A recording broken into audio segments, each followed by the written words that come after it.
what we want to do, Barbara, is in your book, The Alchemy of Nine Dimensions, you spoke about the different types of beings, planetary beings and such, that have an effect on the various dimensions of our consciousness here on Earth.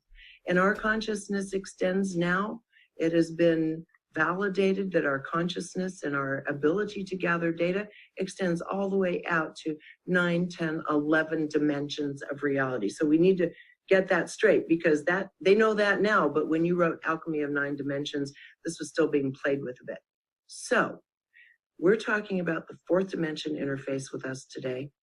Let's first of all talk about just dimensions. A lot of people don't know what dimension/frequency even means when you talk about the third dimension and fourth dimension. So give us a little primer to get started. Okay.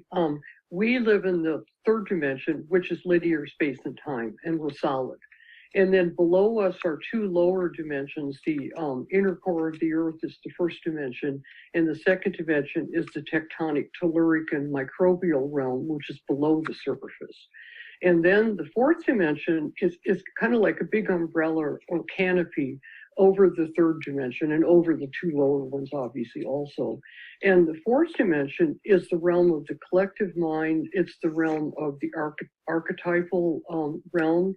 And it's also a realm of very strong mind control, because it's emotional and it's a higher frequency than the physical. And so it affects us in all kinds of ways when we're in the third dimension, which is where we're located, where we don't always exactly understand what's happening. And then above the fourth dimension, there are 5 higher dimensions that humans can interact with, and that's the fifth through the ninth dimension. And those dimensions are actually the dimensions that we're attempting to evolve into at this time, and we're attempting to contact those dimensions a lot more at this point. And so doing that involves going beyond the fourth dimension and getting out of that collective mind consciousness. It's also a world of duality, a world of the dark and the light. And so the 5 higher dimensions, the fifth dimension is the opening of the heart. And the sixth dimension is the realm of sacred geometry, by which all things are created on the earth, including the integrity of our physical bodies.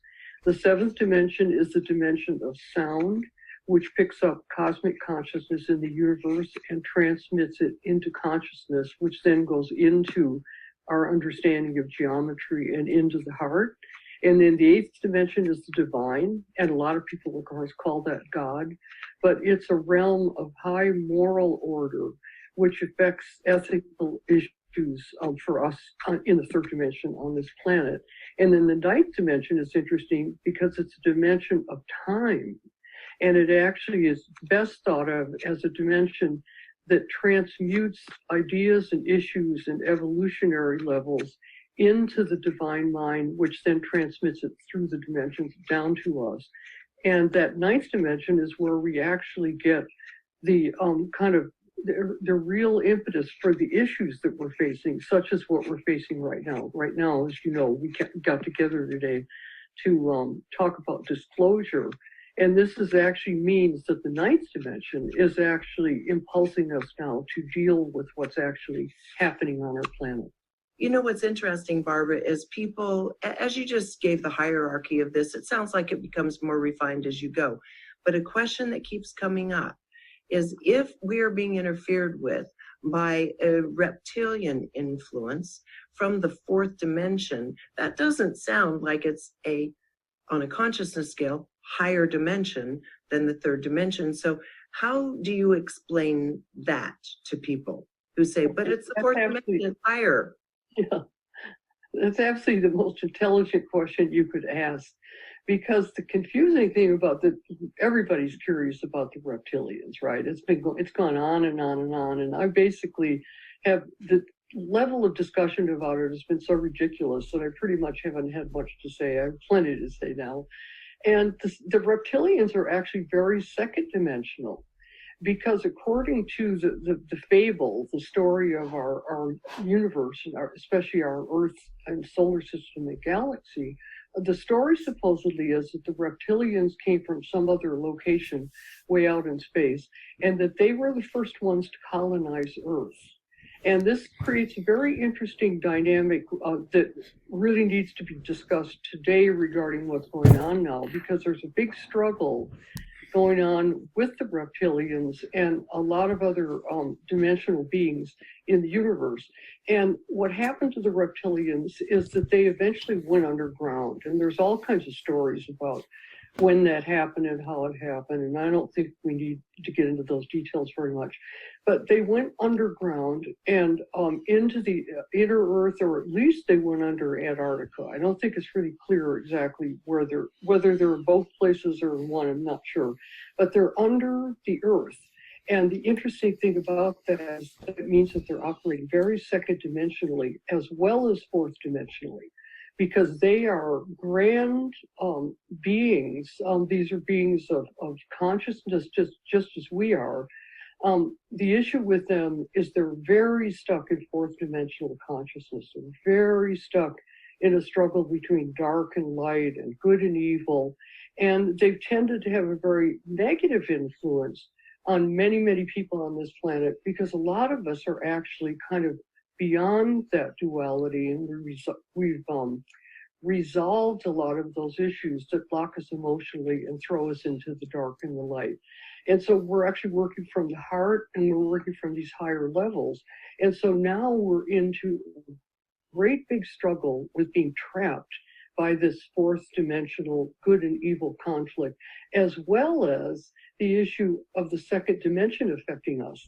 So Barbara, in this, you have commented that this 4D interference can affect us more on a mass scale, while it doesn't necessarily affect our individual everyday life. So explain that a little bit to us.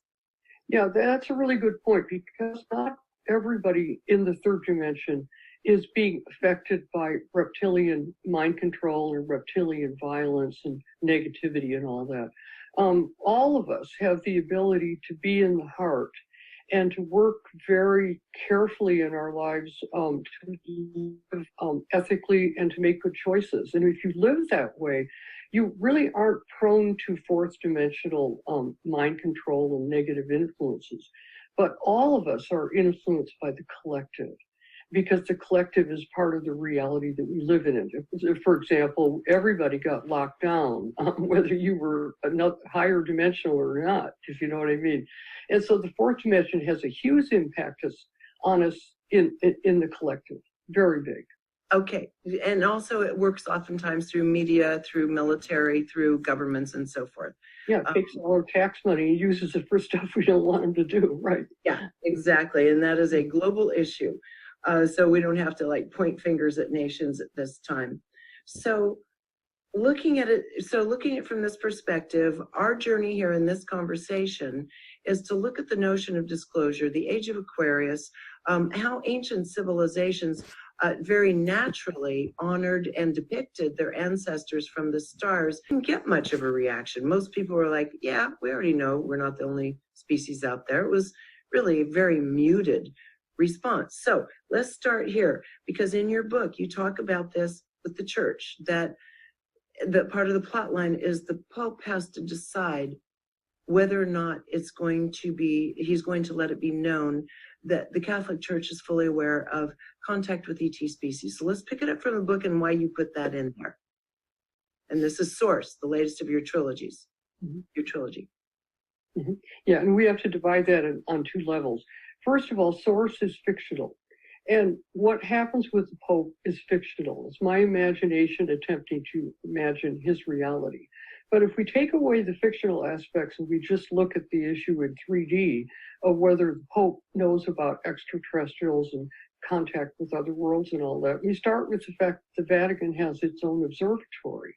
And if you look at some of the things that some of the cardinals have said in the last 20 or 30 years, they're more advanced regarding human contact with beings in other realities and on other planets and all that than anything we've even heard from our own government. So clearly, for them, it's a theological issue. And if you think about it, it is a theological issue, because if we are not alone, and if we're not the only species inhabiting the third dimension on Earth, that it completely changes our relationship to religion and to deities and to contact with higher beings, doesn't it? Yes. So it's a theological issue. So you can count on, I would say this, I do have a master's in theology, and I've been deeply involved with those levels in the church for 40 years. And I think you can count on the fact that they're having constant discussions and meetings about this issue and attempting to understand the best way to handle this, or maybe the worst way, because also there are other issues. Like there's a lot of signs of a lot of reptilian control right within the Catholic Church. And so my whole trilogy, the Revelations trilogy, goes deeply into priestly sexual abuse, because if ever there was a reptilian line of cruelty and evil behavior, it's priestly sexual abuse. Absolutely. And that would be, disclosure would be a wonderful deflection if they were to use it wisely to cover up some of these other much darker issues that the church is having to deal with now. Yes, Have covered up for so long. And as you say, this planet has been experiencing contact for at least 100,000 years. Well, according to some of the best extraterrestrial contact and other planet researchers, a lot of them think that we've been in contact with other worlds for even millions of years. And I think there's a lot of evidence for that. In my case, I have a strong data bank over the last 100,000 years, which is the Paleolithic era. And this is the period of time when the species, which we've become now, developed art, developed contact with the heart, developed high consciousness. And I believe that through almost all of the Paleolithic era until about 10 or 11, 12,000 years ago, I think that people were involved with profound cosmic communication and involvement with higher beings throughout the whole universe. And then in my own work, I wrote a book called Catastrophobia. And the basic thesis of catastrophobia is that our planet went through a solar system cataclysm that affected the Earth very deeply around 12,000 years ago.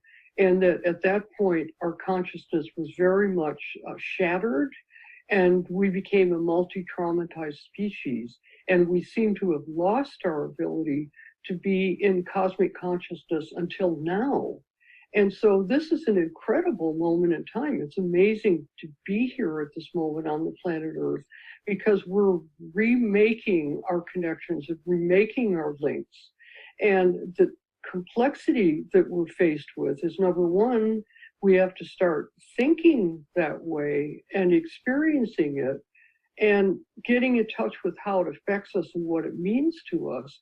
And then we also have a very serious technological crisis developing, because there are big questions about whether many of the other civilizations in our universe have been turned into robotic civilizations by these reptilian beings, as well as there must be other negative entities way out there all over the universe. Like in our case, in our solar system, our big problem is the Draco reptilians. These are reptilians originally probably from the Draco star system, which is up there on our North Pole.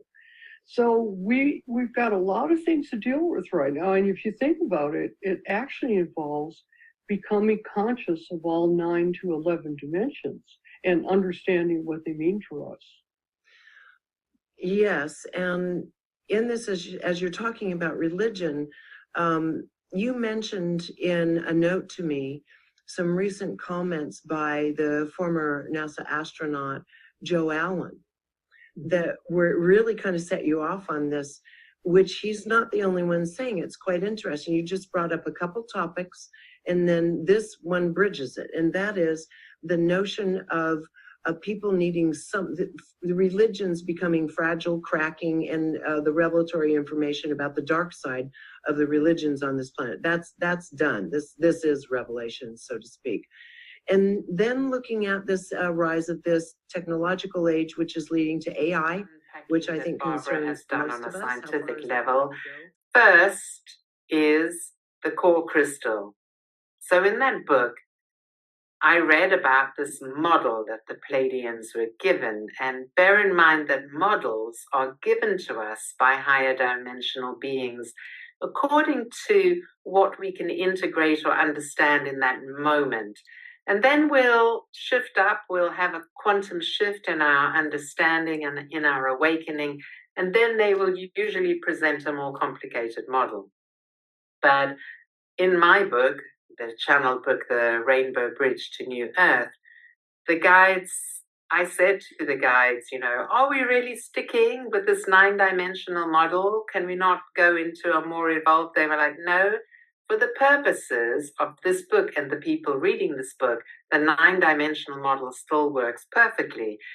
So the concept that there was this iron crystal, in fact, it's a conglomerate iron nickel crystal in the center of the earth, and that the center of the earth was not like molten magma or lava, and that it was a conscious being in and of itself that had a particular purpose in terms of the earth as a planet and her evolution, and even the whole idea of the name of Gaia being like the higher self-consciousness of the earth planet. And so now the core crystal having her own consciousness, and the effect that the core crystal has on human beings and all life in the third dimension was just huge for me, because I was someone who was not connected with the earth. And I mean something deeper than saying I was ungrounded. Yes, I was ungrounded, but beyond that, a lot of people say, oh, I've always felt that I don't belong on earth, and I want to go back to the stars. I've never felt that way. But there was a fundamental way in which I wasn't connected to anywhere that I was. Not the 28 years where I lived in South Africa, where I was born. Not the 25 years where I lived in London. Not when I lived in Ibiza. Not now when I live in Portugal. It's always been extremely difficult for me to do what the Pleiadians call in the Pleiadian agenda, make home. So this was the next concept of making home. And when I read in that book from the Pleiadians that if you can't love the place where you are living on earth, then there is some fundamental way in which your awakening and your expansion of consciousness and your evolution is thwarted. There is a certain degree where you can't make a full up and down connection with all that is above and all that is below without connecting into Gaia and into the core crystal. And this was huge for me. I read this material with a massive frown on my face. I made notes, I underlined things in the book. I really did my best to try and get my head around it. And the Pleiadians suggested a way of making home by my first meditation that I put on YouTube that related to making home was called Meditation of the Sacred 7 Directions. And so it was about north, south, east, and west. You're in the middle of the medicine wheel, then above, below, and the final direction in your heart. And this is the way that not only the Pleiadians, but Barbara herself, who had a part Cherokee background and was therefore brought up with this intimate connection, as with all Native Americans have and all of the original tribes have, this innate understanding that without a connection to Gaia, our Mother Earth, without that honoring and reverence and actual connection, like physical connection, emotional connection, mental or intellectual connection, spiritual connection on all levels, without that, we don't really go anywhere. And this concept of the 9 dimensions, where it was really stressed that rather than thinking about ourselves in the universe, like this little planet that belonged to the solar system that was floating around in the universe, but rather focusing on our galaxy. You know, the Pleiadians said, you're in this galaxy, what you call the Milky Way galaxy, which in the Rainbow Bridge they call Nataru. You're in this galaxy and you are able to connect to all of the dimensions in this galaxy. So for the moment, don't think beyond the galaxy, even though obviously you can connect beyond our galaxy. But they were saying that your heart was the center, you were at the center. And from a geodesic point of view, where you are, geocentric point of view, where you are the center, the highest dimension, the highest frequency that you can connect with is the great central sun, that black hole in the center of the Milky Way galaxy, which is also portrayed as a sun. It is a portal, in fact. That's how we go beyond our galaxies, through the portal of the great central sun. That's the highest place you can connect to. And then the first reference point is the core crystal, which is the first dimension. So those basic concepts, when I started channeling myself, and much more particularly when I started channeling the Pleiadians, which was a journey in and of itself, you know, when I connected with that, the Pleiadians in the Pleiadian agenda, it was Satya, this Pleiadian goddess who was being channeled in some parts, that I really connect with, and I am still connected with. That Satya frequency that streams from Alcyone, which is like the sun star, the central sun star of the Pleiadian system. She had just a life-changing effect on me. And that connection, I will just finish by saying thank you so much to Barbara, because, you know, without the Pleiadians, I would have literally been lost on my path.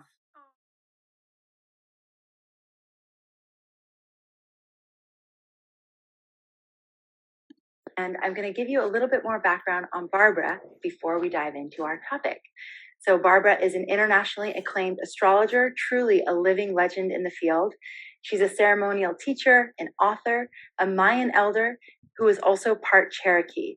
She's taught at sacred sites throughout the world, and Barbara's numerous books include titles like The Mayan Code, The Pleiadian Agenda, Alchemy of 9 Dimensions, Catastrophobia, and Astrology and the Rising of Kundalini. Barbara, let's start with Astrology and the Rising of Kundalini. What inspired you to write this book? What were you seeing in your clients, and what really was the impetus behind it? What really inspired me to write it is what happened to me when I had my own Uranus opposition, because what I've discovered and will discuss is that what triggers Kundalini rising in everybody to varying degrees is when Uranus comes to opposition to your birth location. And so, of course, when that happened to me, that was before I knew anything about any of this. And so while I was in graduate school in 1983 and having my Uranus opposition, I literally was shaking all the way through graduate school. It was like having an earthquake in my body. Oh. And I had already had a Kundalini rising when I was 5.5 years old. And so I'm pretty easy with Kundalini on the whole, probably more so than most people, not during my opposition. I mean, I think all of the people who were with me in graduate school think I must be a maniac. So I'm serious about that if anybody ever tunes into this. So then I went back, finished graduate school, and continued to practice as an astrologer. I was a working astrologer while in graduate school. And I started noticing that a whole lot of other people were having the same kind of symptoms when they were right at. And what's incredible about this paradigm that I've discovered, and by the way, it's been accepted very widely in astrology now, but nobody knows who invented it. It's typical. But what I discovered is the very day of these transits are actually the most intense level. That's how predictive this is. It's really amazing. So once I saw what was going on, and I was also a student of Jung while I was in graduate school, and also a student of therapy in general, and also watching spiritual emergency in our culture, which we were seeing a lot of, because a lot of people were doing Eastern level meditation techniques when they were in their 20s and 30s, and they were deliberately triggering Kundalini. And because that was happening, some very, very good books that are referenced in my book about spiritual emergency came out. And the spiritual emergency issue is a huge deal because you can get wrecked by it, but you also can totally transform your life and your consciousness with it. So once I realized what a big deal this was, of course, I had to write about it. And by then I already had 4 or 5 books in print, so there was no problem like getting it published and stuff like that. So I decided to write it, and I did. So Barbara, lots of questions just from that don't know what Kundalini rising is. Right. What is that? Well, what Kundalini rising is this theory that comes from Eastern spiritual traditions, and acupuncture is based on it. And most of us know that acupuncture could be extremely effective. And so Kundalini energy is subtle energy in our bodies. It's not really like electrical energy or magnetism, although it actually is quite electromagnetic. But at this point, we've come so far beyond Eastern traditions that now science is verifying what they said for at least the last 5,000 years. So it's a fact. Kundalini energy is a real thing. It remains coiled at the base of the spine in our bodies until we're actually ready to release it. And then what happens is right at midlife crisis with Uranus opposite Uranus, the old snake coil at the spine starts rising up the spine whether you like it or not. And so it's a subtle form of energy. And then the other issue with Kundalini energy, it's very healthy. If you can handle the rising of the energy and the intensity of the energy, which is what this book is all about. And there are many, many techniques for doing that easily rather than having a crisis. If you can do that, you're going to be much, much more healthy and much more vital all the way through your life. Okay, so when you're talking about the Uranus opposition and the midlife crisis, this is a transit that happens in everybody's life around age, 40 to 43? 38 to 44. Because Uranus is slightly elliptical. And so because there's that much of a differential, I put tables at the end of the book that where you can look up your year and month of birth, and then you can look to see when this actually happens to you, so that you get the exact timing. Okay, so from age 38 to 44, approximately in there, for you it might be a little bit different. Check the chart and check your chart to know exactly the age range for you. But what you're saying is that there's a subtle energy that is laying dormant, so to speak, in our bodies, and that it gets activated and turned on. And if we know that that's happening and we know how to work with it, it can be an extraordinarily healthy, like what words would you say if you're actually working with the energy? It's rejuvenating. Okay. Rejuvenating. You were just going to say that it's very transformative. Things in your life that you've really kind of tried to avoid or haven't faced yet often come to the surface to a tremendous degree during midlife crisis, as many people know. It's a very potent force and a very positive force. It's just that it's so tricky that if you don't understand what's going on, it can be difficult. And that's what the book is all about. Right. So when you say it can be difficult, what have you seen? Like, what do you see when people have this happening in their lives? They don't know it's happening. What do they think is happening, and what do we normally see in their behavior at that time? Well, we'll separate men and women, which I did a lot in this book, because men and women have different responses because they have different needs in general. And For women, if they don't know anything about what's going on, they think it's menopause and they think it's hot flashes because it does create hot flashes, and of course, often it does correspond to the timing of menopause, which is a very transformative experience. Just one of many reasons why the boomer generation was such a revolutionary group of people. Now, why does Uranus opposition to its Uranus natal chart create this activation within the physical body? Yeah. Well, this is the key question. We're seeing lots of spiritual emergencies because when Kundalini rises too quickly, and when our body and our emotions and our mental state is not prepared for Kundalini, people can go into spiritual emergency, which can involve all kinds of shaking and all kinds of kriyas, and it can involve sometimes, unfortunately, heart problems. A lot of men are in danger to some extent of a heart attack right when Uranus opposition actually occurs. So to back up a little bit, I became in the 1980s. I became very concerned about what was going on with Eastern spiritual practices coming to the United States and coming to Europe, because people were not really in a culture and they were not really psychologically prepared for Kundalini rising when they were young. And so I started out advising people to just wait until they were ready. But meanwhile, I also was a reading astrologer and had a lot of clients. And in basically the 1980s, I was noticing definite signs of Kundalini energy rising when people were having their Uranus opposition. In fact, I would often see that people would be hit by a spiritual emergency literally the very day of the Uranus transit. And of course, this Uranus transit goes on over a period of 18 months because Uranus goes over the opposition point, then it retrogrades back, then it comes forward again. So this is not just a one-time event. It's like usually about a year and a half. And so once I started noticing that, I started watching, like, what's going on here? This is definitely, whatever this is being triggered by the Uranus opposition transit. And so once I spotted that, then it became very clear what was going on, because people would come into me and they would say that they had extreme heat in their spine.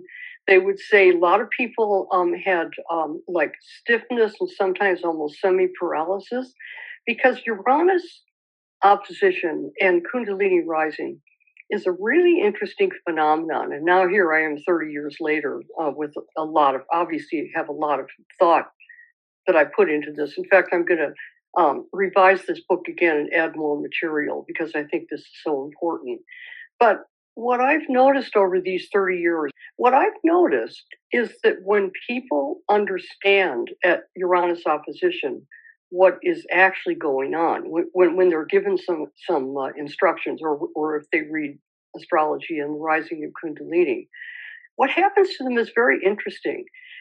For some strange reason, and I can't figure out how it could be, but it seems to be true, when people comprehend mentally what's happening with Kundalini rising, then they have a reason. Because it's a form of semi-insanity. I mean, the first experiences any of us have with Kundalini rising are close to being wacko crazy, because that's just how Kundalini energy is, until we learn how to channel it, until we learn how to be comfortable with it, and most importantly, until we learn how to use it for rejuvenation, because that's what Kundalini rising is all about. So before we get to that point where we know how to use the energy, we feel crazy. And so most people, when they get an explanation for why they feel crazy, and when they get some explanation for the timing, and the best thing with astrologers, the best thing we do is we tell people when a transit's over. And so people start to realize, like, oh God, this is going to go on for another 8 months, but it's finally going to be over with, which it will be. It will finish itself. That hot, juicy electrical charging at Uranus opposition is where the real difficulty and tension comes in. You know, So how do we play with this? It's time for welcoming Kundalini, I think, into the collective. That's why we're doing this. But how do we proceed? That's my question in this way. Well, the first question for me, Ellen, after I got the work in Joan, the first real question for me was, well, maybe it's just our generation. I mean, you and me, Ellen, and probably Joan. And maybe the next generation won't have the same thing going on. Well, boy, that turned out to be wrong. The generation, first of all, one of my daughter is going through it right now, and she's going, even though she knows a lot and she's being coached beautifully, she's just going through all kinds of stuff, and she can't believe the power of it. So I've been watching my daughter and then another young client of mine that I've been working with for 40 years. And I've been watching the two of them very carefully, because it's great because I can observe them. And I think it's even more intense for them than it was for me. That's my impression at this point. And so when I go back to when I had Kundalini rising, which was when I was in graduate school, I shook my way all the way through graduate school. There are people, I run into people who used to be in my class, and they say, like, you were really weird. I said, yeah, I was really weird. I was really weird. And so in my case, I literally I was earthquaking all the way through graduate school. And so now, as far as I can tell, the one thing I would say about Kundalini rising for those who are around 43, 44, because of sexual liberation and because of so much of a liberal tendency within the sexual mores of our culture right now, some of people who are having it now are having difficulty distinguishing between sexual energy and Kundalini energy. And that is, of course, some people are going to just work that out by having sex and doing different things, which is perfectly okay. But I would say that understanding mentally better what really goes on with Kundalini energy, then the Kundalini energy is going to awaken and rejuvenate all of the chakras and not just the lower chakras. And so the real goal of Kundalini rising, especially at midlife crisis, is to get that energy to move right from the lower chakras. And by the way, in my system, in a book called Alchemy of Nine Dimensions, because I've written a lot of books, the first dimension in my system is the iron core crystal in the center of the earth. And then the energy from the iron core crystal is what rejuvenates all of it. It's like the source of life for all beings who incarnate on the planet Earth. And so the energy is coming from this really deep place right in the center of the Earth. And that's called, in my system, that's called the first dimension. And so the first dimension, according to my research, is in vibratory resonance and contact with all of the centers of all of the other entities in the universe. So the iron core crystal in the center of our planet is vibrating with the moon, vibrating with the planets, vibrating with stars and supernovas and galaxies and centers in the universe. And therefore, the iron core crystal, the first dimension that we get in touch with through our bodies, it's like the Akashic records, and it's like the records of all time. And it actually puts us in touch with everything in the universe. Now, that's not an easy thing to adjust to. That's a big deal. Speaking of Alan's wonderful book on contact and what happens for people when they get in touch with beings in other dimensions. So then the energy comes into the root chakra and into the sexual center. And then, of course, what happens is there's issues with how each person is going to handle that. And then hopefully the energy rises through the sexual center and creates a great deal of life force and consciousness for us. And then it moves into the solar plexus. And when the energy moves into the solar plexus, then we start dealing with deep emotional issues. And so this mental ability to understand what's actually happening makes it easier to handle the energy that comes from the solar plexus. Because if you don't understand that it's a solar plexus awakening, what usually happens is all kinds of crazy things go on all around you. The energy from within you tends to be projected out into your environment and into people you're in business with and people and partners and all kinds of things. And the more that you can understand that it's your energy that's activating and it's there to teach you, and this, of course, is a very plutonic experience also, of course, then the energy, if it can move through the complexes and the, polarization and duality in the solar plexus, then the energy starts to move into the heart and the fourth chakra. And when the energy moves into the heart at Uranus opposition and with anybody experiencing Kundalini energy, I don't have to tell either one of you what a wonderful experience that is, because at that point, then we really start expanding our total beingness and consciousness in our bodies. Then, of course, the energy moves up to the throat chakra and then up, of course, through the higher chakras, and we'll go into those if we need to. But as a generalization, men tend to be blocked in the heart chakra because they've been blocked emotionally as children more than girls usually are. Now, that, fortunately, is changing. That was the Victorian era. Thank God that's gone. But women tend to be blocked more in the throat chakra because they felt like they couldn't speak. And so at this point with these two chakras, for people who are counseling astrologers and are using astrology and Kundalini, helping people with the difference between those two issues, and of course I covered that in my book.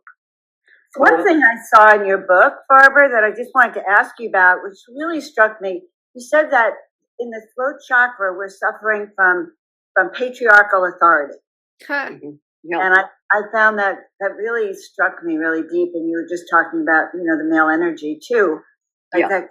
So, and I'm fascinated about how the astrology then can correlate to each of these chakras and working with this energy. So can you talk about that a little more? Because for women, really being able to rise our own energy and pull out that authority. Yeah.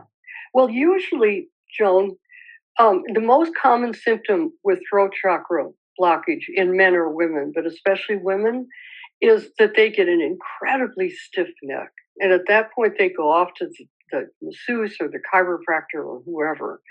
And I've noticed with problems with stiff neck, it's so annoying. I've noticed, just like with Kundalini rising in general, when they get a reason for the stiff neck, miraculously it goes away.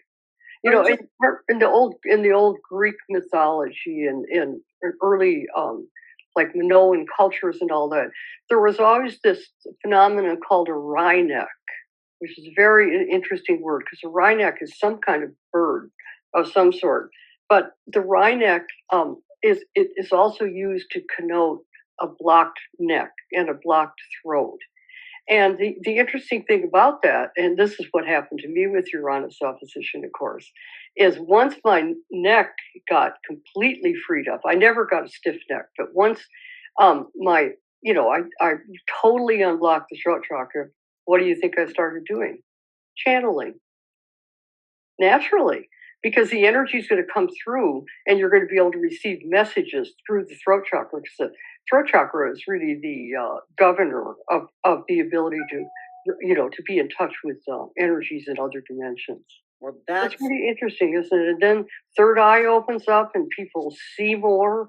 And at that point in this crazy culture that we live in, I really love encouraging people to value the ability to see because it's an incredible skill, very, very useful skill for living in life.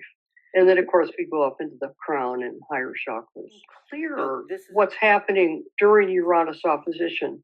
And I've seen quite a few people really get really screwed up right there, literally. And all it does, it's okay. They make it through. I find usually by the third hit, they figure it out and they make it through. But it just makes it harder. And I'm really into doing things the easy way, whatever is possible. Well, what happens when this Uranus opposition hits then? And people, in your book, I know you say it's almost like going through menopause for some women. and besides the midlife crisis. So, like, what actually will happen? Well, okay, first of all, you know the symptoms of spiritual emergency. You know, heat in the spine and heart tension, all the different. And the best book on that is a book called Kundalini or Psychosis, and it's by Lee Sinella. It's by far the best book. I've got a dog-eared copy I've had for 50, 60 years. And so what happens is people, first of all, emotionally, people feel crazy. Then physically, people feel frantic and they feel like, like driven. They feel like they're in a corner. They just feel all kinds of frantic emotions because the energy that's coming through you and through into your body is activating so many parts of you that have been dormant that it's just like you just feel crazy until you get used to it. But thankfully, when people, and in the old days, or still probably in Eastern cultures, people have to have a guru or a counselor or a guide when they're going through Kundalini issues because it's so complicated. But I actually have found in Western culture that just understanding the paradigm solves a huge part of the problem for people. It's interesting. I mean, everybody has a Uranus opposition, 38 to 40, but not everyone has the Kundalini awareness or awakening, or they probably do. But why is that? Only some people, but because everyone's having that configuration in their charts, and most people don't feel it. Yeah. Right? Well, see, where I thought the tomatoes were going to be flying at me, I'm always thinking a book comes out and I'm going, who's going to throw the tomatoes? I'm sure you felt the same way. Right. And I felt like Eastern meditators would be really, really upset with me because if you think about it, Ellen, this book is positing that everybody gets Kundalini rising at Uranus opposition. Now, if you go into Eastern meditation and asanas and breathing techniques and all that, the idea always is that only some people will achieve it. So you'll get people in yoga classes and all that and meditation classes who are like 25 or 30, 35 years old or whatever, and they're just not ready.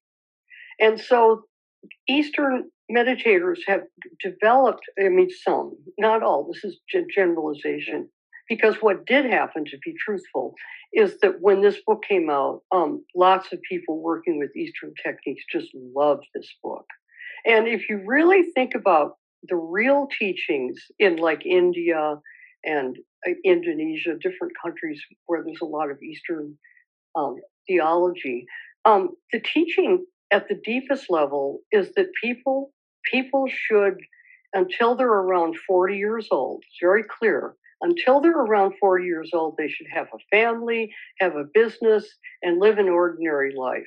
And if you get into the depths of the teachings, the time to go to the ashram and the time to go to the guru is when you're over 40. So this is actually in Eastern traditions. And so I think the way I described this probably clarified a lot of things for people coming from Eastern traditions about the way it works in the West, because there is a big difference in Western and Eastern spirituality. There just is. Even if you're a Westerner, and you've adopted Eastern techniques, there's still a big difference.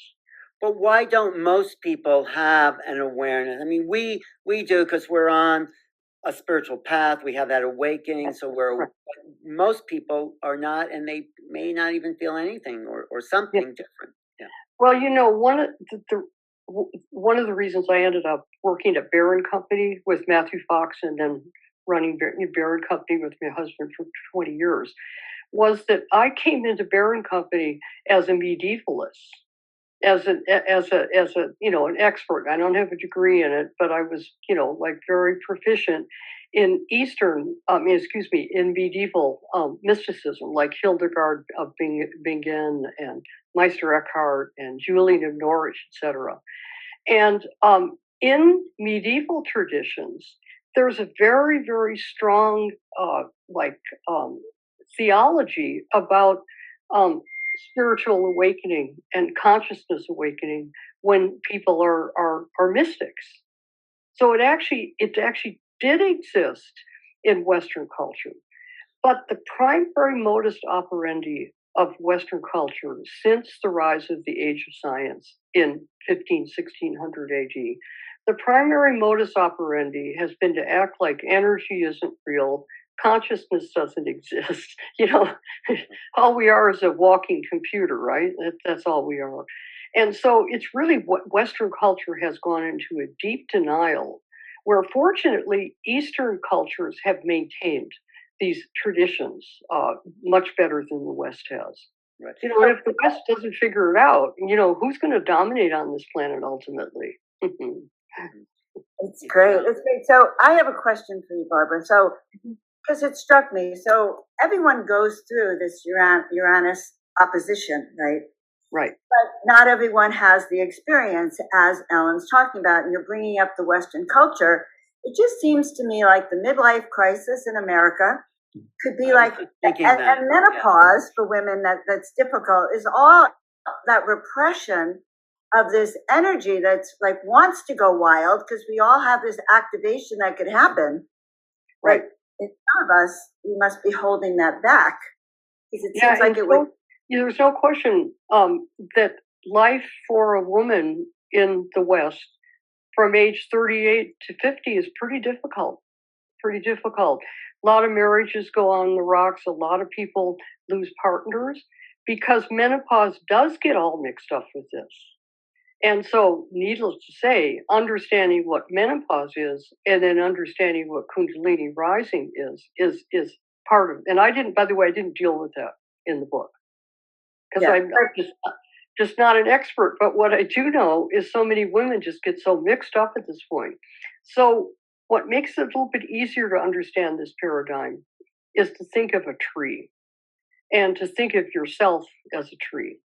And so what happens from age 0 to age 29, 30 is we go through a series of Saturn cycles where we create the structure and the form of the tree. And we create the trunk and we create the roots and the branches are rising. And then, so the first key passage in all of our lives is Saturn return. And just like Uranus opposition, everybody gets a Saturn return. And what happens at Saturn return is something is going on in our lives that is going to keep us from being able to grow emotionally. Because the issues from age 0 to age 30 were primarily structural, they're primarily basic physical growth. And so what happens at Saturn return is we all, literally not all, but I tried to get statistics, and other astrologers have too. And I think that most astrologers would agree that 90% of people do their Saturn return. Now, the question is, and I'll go back to that in a minute, what does that mean? Well, according to astrology, the more you are living out your transits, the more you're growing.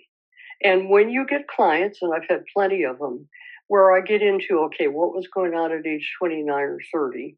And since 90% of them do something there, it's pretty easy to get through that one. Now, what do we mean? What do you do? Well, people will get a divorce. They'll have a child. They will start a major career or make a change in their career. They make some kind of really significant change in their basic life pattern so that they can start to grow emotionally. And then all the way through their 30s, people have made a change. And then what's happening is people are evolving emotionally. And so the Uranus opposition transit, the second key life passage, and there are all kinds of other transits here, but these are really the real basic ones. With Uranus opposition, it's an emotional crisis that has to be resolved, because the emotional crisis is going to be in the way of the next level of growth. So that's the reason we call it midlife crisis. People go out and get red convertibles, they dump their wife, or the interesting thing about women at midlife crisis is a lot of them just have to just get away. I had a lot of clients where I did a lot of counseling with their husband saying, just let her go. If she has to go for 4 months, let her go, because she'll be back. And women will come back, but women feel so, tight and caught at the throat chakra level. Okay, so the emotional crisis gets resolved, hopefully, at Uranus opposition. So the question is, how many people are actually doing it at age 38 to 44? And I have to say that it's a much smaller percentage. I sometimes guess somewhere around 20 or 30%. And 30 years ago, I would have said more like 10%, because the culture comes right down on you, and no, you can't be crazy, and no, you can't, the woman can't leave, the man can't do whatever he's going to do. And so the point is, if you can get through the emotional crisis that goes on with midlife crisis, then the next transit is Chiron return. And Chiron comes back to its birth position at age 51. And we're right on the verge, by the way, in a couple of years, we will have had the first Chiron cycle. Chiron's going to come back to its first position since 1977 in 2026. And I'm going to revise another book because of that. And Chiron is the healing energy, the healer, the wounded healer, and is that it? Yeah, Chiron it's still very tied up with Uranus, because back to Uranus for a minute, which is an emotional healing and an emotional evolution in a person, so that the energy can go all the way through their consciousness. And so if a person changes a lot at Uranus opposition and really evolves emotionally, then what happens in Chiron return at age 51 is a spiritual awakening.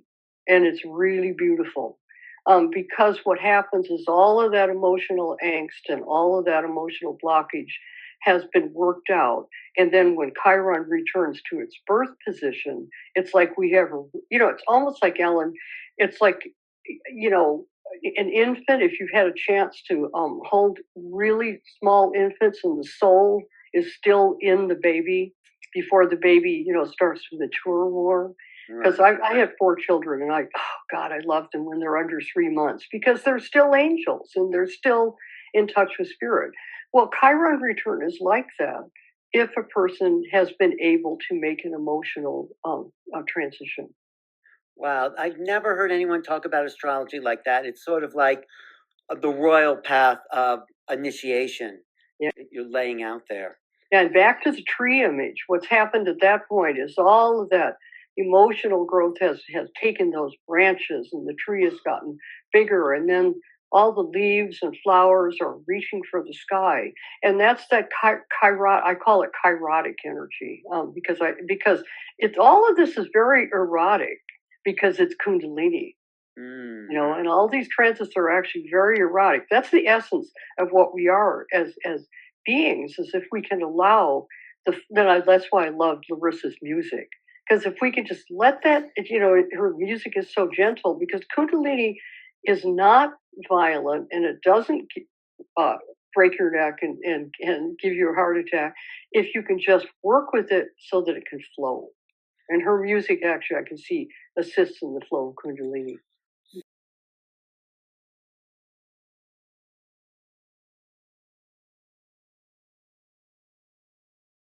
Seen quite a few people really get really screwed up right there, literally. And all it does, it's okay. They make it through. I find usually by the 3rd hit, they figure it out and they make it through. But it just makes it harder. And I'm really into doing things the easy way, whenever it's possible. Well, what happens when this Uranus opposition hits then? And people, in your book, I know you say it's almost like going through menopause for some women, and besides the midlife crisis. So, what actually will happen?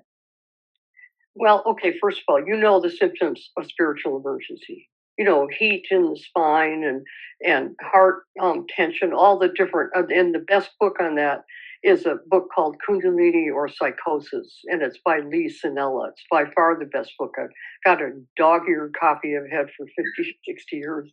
And so what happens is people, first of all, emotionally, people feel crazy. Then physically, people feel frantic, and they feel like like driven. They feel like they're in a corner. They just feel all kinds of frantic emotions because the energy that's coming through you and through into your body is activating so many parts of you that have been dormant that it's just like you just feel crazy until you get used to it. But thankfully, when people, and in the old days, or still probably in Eastern cultures, people have to have a guru or a counselor or a guide when they're going through Kundalini issues because it's so complicated. But I actually have found in Western culture that just understanding the paradigm solves a huge part of the problem for people. It's interesting. I mean, everybody has a Uranus opposition, 38 to 40, but not everyone has the Kundalini awareness or awakening, or they probably do, but why is that? Only some people, but because everyone's having that configuration in their charts, and most people don't feel it. Yeah. Right? Well, see, where I thought the tomatoes were going to be flying at me, I'm always thinking a book comes out and I'm going, who's going to throw the tomatoes? I'm sure you felt the same way. And I felt like Eastern meditators would be really, really upset with me because if you think about it, Ellen, this book is positing that everybody gets Kundalini rising at Uranus opposition. Now, if you go into Eastern meditation and asanas and breathing techniques and all that, the idea always is that only some people will achieve it. So you'll get people in yoga classes and all that and meditation classes who are like 25 or 30, 35 years old or whatever, and they're just not ready. And so Eastern meditators have developed, I mean, some, not all, this is generalization, because what did happen, to be truthful, is that when this book came out, lots of people working with Eastern techniques just loved this book. And if you really think about the real teachings in like India and Indonesia, different countries where there's a lot of Eastern theology, the teaching at the deepest level is that people should, until they're around 40 years old, it's very clear, until they're around 40 years old, they should have a family, have a business, and live an ordinary life. And if you get into the depths of the teachings, the time to go to the ashram and the time to go to the guru is when you're over 40. So this is actually in Eastern traditions. And so I think the way I described this probably clarified a lot of things for people coming from Eastern traditions about the way it works in the West, because there is a big difference in Western and Eastern spirituality. There just is. Even if you're a Westerner, and you've adopted Eastern techniques, there's still a big difference. But why don't most people have an awareness? I mean, we do because we're on a spiritual path. We have that awakening. So most people are not, and they may not even feel anything or something different. Yeah. Well, one of the reasons I ended up working at Barron Company with Matthew Fox and then running Barron Company with my husband for 20 years was that I came into Barron Company as a medievalist, as an expert. I don't have a degree in it, but I was, very proficient in in medieval mysticism, like Hildegard of Bingen and Meister Eckhart and Julian of Norwich, etc. And in medieval traditions, there's a very, very strong theology about spiritual awakening and consciousness awakening when people are mystics. So it actually did exist in Western culture. But the primary modus operandi of Western culture since the rise of the age of science in 1600 AD, the primary modus operandi has been to act like energy isn't real, consciousness doesn't exist. All we are is a walking computer, right? That's all we are. And so it's really what Western culture has gone into a deep denial, where fortunately Eastern cultures have maintained these traditions much better than the West has. Right. And if the West doesn't figure it out, who's going to dominate on this planet ultimately? It's great. It's great. So I have a question for you, Barbara. So, because it struck me, so everyone goes through this Uranus opposition, right? Right. But not everyone has the experience, as Ellen's talking about, and you're bringing up the Western culture. It just seems to me like the midlife crisis in America could be like, and menopause for women that's difficult is all that repression of this energy that's like wants to go wild, because we all have this activation that could happen. Right. In some of us, we must be holding that back, because it seems like it would. There's no question that life for a woman in the West from age 38 to 50 is pretty difficult.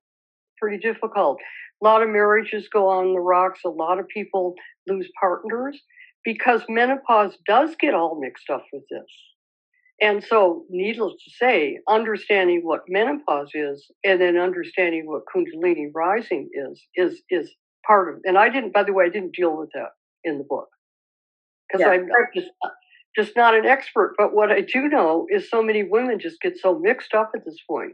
So what makes it a little bit easier to understand this paradigm is to think of a tree and to think of yourself as a tree.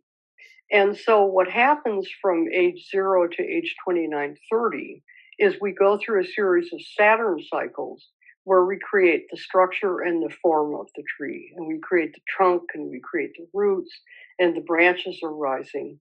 And then, so the first key passage in all of our lives is Saturn return. And just like Uranus opposition, everybody gets a Saturn return. And what happens at Saturn return is something is going on in our lives that is going to keep us from being able to grow emotionally.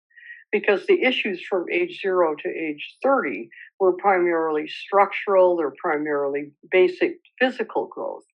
And so what happens at Saturn return is we all, literally not all, but I tried to get statistics, and other astrologers have too.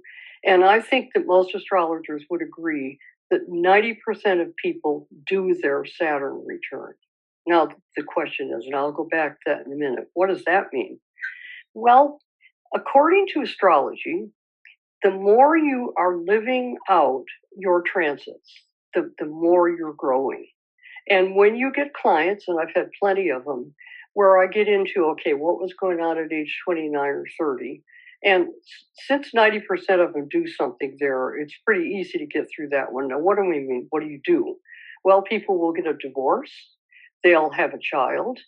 They will start a major career or make a change in their career. They make some kind of really significant change in their basic life pattern so that they can start to grow emotionally. And then all the way through their 30s, people have made a change. And then what's happening is people are evolving emotionally. And so the Uranus opposition transit, the second key life passage, and there are all kinds of other transits here, but these are really the real basic ones. With Uranus opposition, it's an emotional crisis that has to be resolved because the emotional crisis is going to be in the way of the next level of growth. So that's the reason we call it midlife crisis. People go out and get red convertibles, they dump their wife, or the interesting thing about women at midlife crisis is a lot of them just have to just get away. I had a lot of clients where I did a lot of counseling with their husband saying, just let her go. If she has to go for 4 months, let her go because she'll be back. And women will come back, but women feel so, tight and caught at the throat chakra level. Okay, so the emotional crisis gets resolved, hopefully, at Uranus opposition.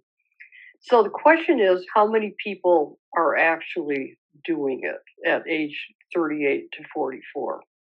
And I have to say that it's a much smaller percentage. I sometimes guess somewhere around 20 or 30%. And 30 years ago, I would have said more like 10%. Because the culture comes right down on you, and no, you can't be crazy, and no, you can't, the woman can't leave, the man can't do whatever he's going to do. And so the point is, if you can get through the emotional crisis that goes on with midlife crisis, then the next transit is Chiron return.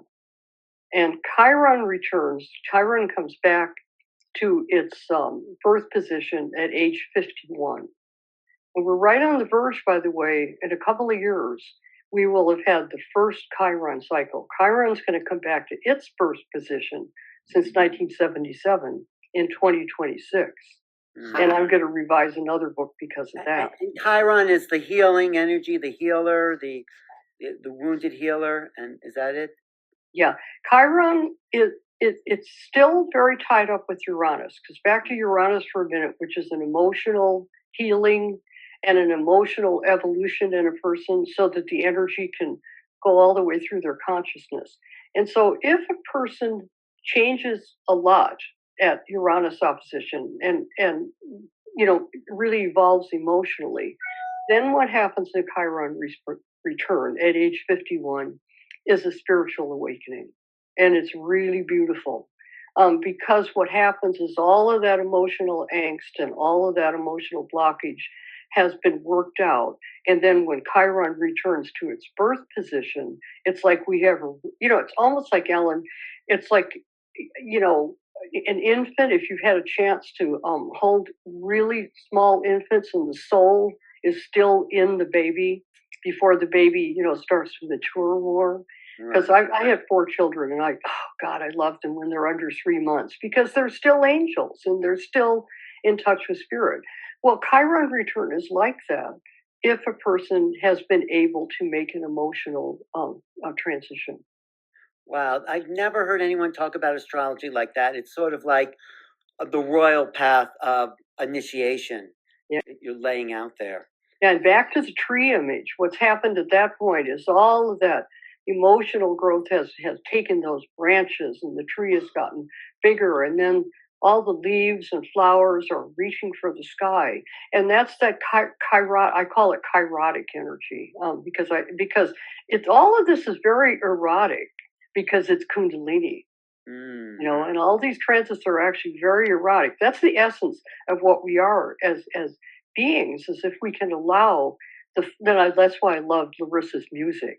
Because if we can just let that, her music is so gentle, because Kundalini is not violent and it doesn't break your neck and give you a heart attack if you can just work with it so that it can flow. And her music, actually, I can see, assists in the flow of Kundalini.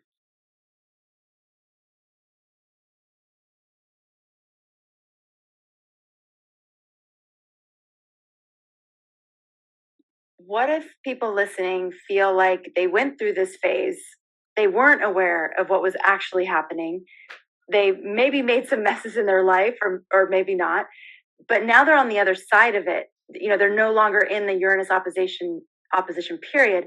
Is there another time in our lives that we can access this energy and use it for our health and well-being, or is that like a missed opportunity? Well, what you're really asking is, the question you're really asking is, what happens if the Kundalini just gets blocked and doesn't rise at midlife crisis? Yes. And that can happen. If the repressive attributes in your life are serious enough, then the energy doesn't rise. And usually people have kind of an unpleasant and emotionally deep time in their 40s, and then Chiron return comes. And the third major transit involved in this transformation of our growth patterns, Saturn return, Uranus opposition, and Chiron return. The third transit is a spiritual crisis. So if someone has gone through Kundalini rising and they've learned, maybe they start, a lot of people do yoga in their 40s because they want to, really take advantage of the energy and use it for health and enhancement and happiness. And so when they get to age 50, they do okay with the spiritual crisis. In fact, they welcome it because it's an opportunity to make a breakthrough to spirit. But for somebody who's blocked, I've definitely found in my practice that going back through their Uranus opposition and understanding what they did or didn't do and comprehending better what was happening to them actually can help them figure out what to do at the point of the spiritual crisis, you know. Mm. And the energy, sometimes what will happen is the energy was blocked and then it rises at Chiron return. And sometimes people have the same kind of freak out. But the most common situation is that some movement and change happens with Uranus opposition. There's some conflict and resolution that goes on at that point. And so for most people, Chiron return is really kind of a special time. And it comes when we're 50 to 51 years old. I would think that another thing that could happen at that midlife crisis, if you're not aware of what's going on, is that you would distract yourself out of it. That you would just not want to deal with it. And so you're really busy, quote unquote, with your children, with, life, and you miss it by distraction. And that's the setup for in the age around, like you're saying, the Chiron. You take like a successful businessman who just simply works his butt off all the way through his 40s, and justifiably so, raising the family, taking care of the kids or whatever, then he's going to have big spiritual needs when he's 50, 51 years old.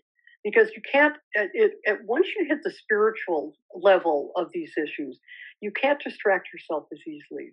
There has to be meaning in life.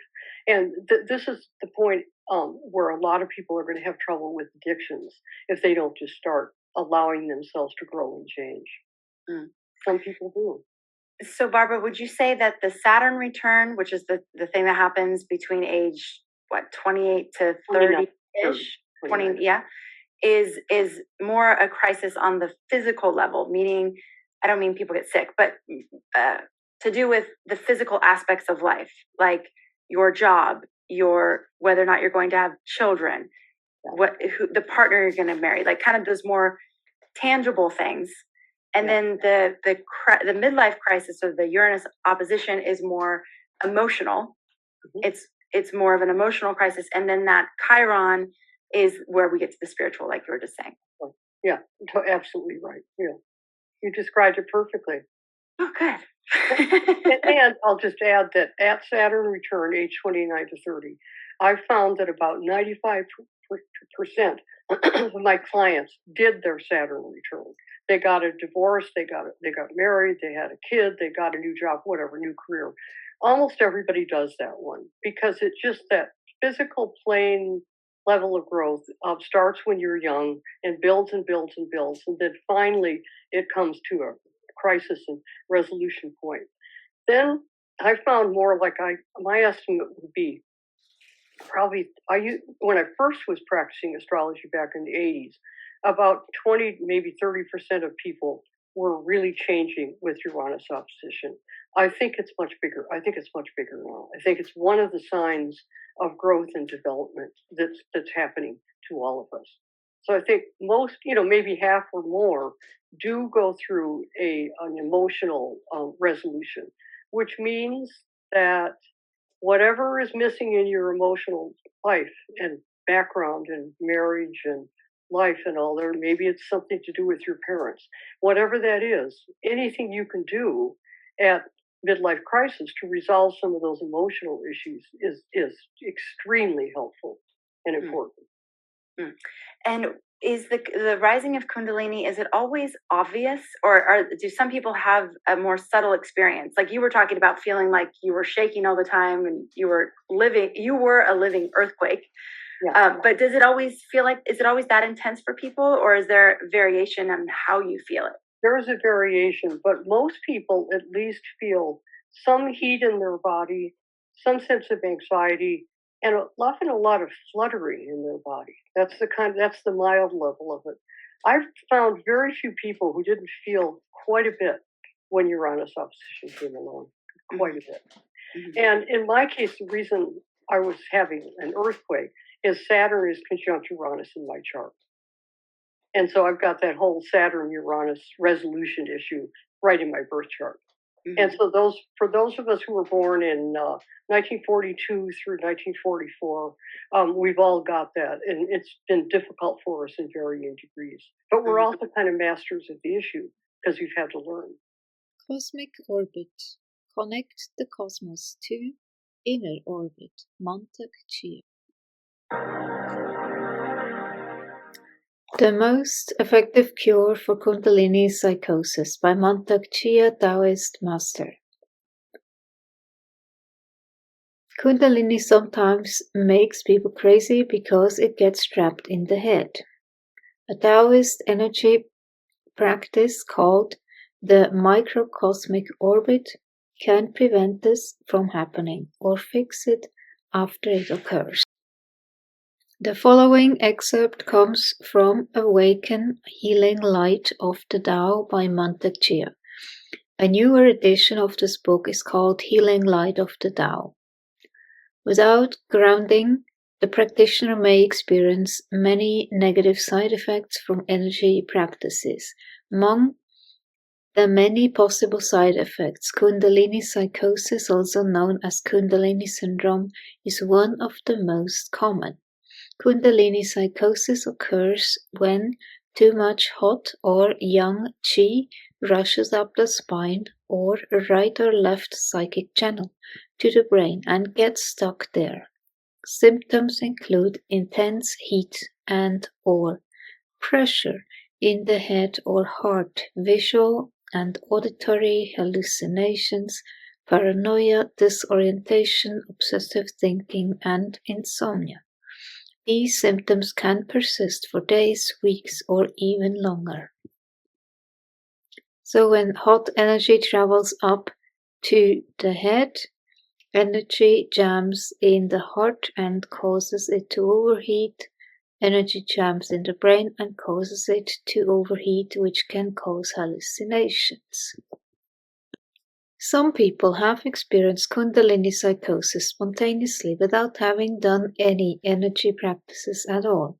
Others have activated it accidentally through recreational drug use. There are also some who have triggered Kundalini psychosis as a result of doing meditation practices that do not emphasize balanced energy circulation. Hakuin Zenji, the father of the Japanese Rinzai school of Zen Buddhism, wrote in his famous book, The Embossed Tea Kettle, about the Zen illness that frequently afflicted his monks and nearly killed him. Hakuin finally went to a Taoist hermit for a cure. In modern times, people who experience Kundalini psychosis usually do not know what is causing the problem and are often diagnosed as psychotic. Many have been institutionalized in psychiatric hospitals and treated, usually unsuccessfully, with strong medication and psychotherapy. So stupid. Because the root of this disorder is actually energetic. The most effective cure for Kundalini psychosis is to lead the energy back down from the head to the navel or soles of the feet. This is accomplished by opening the microcosmic orbit.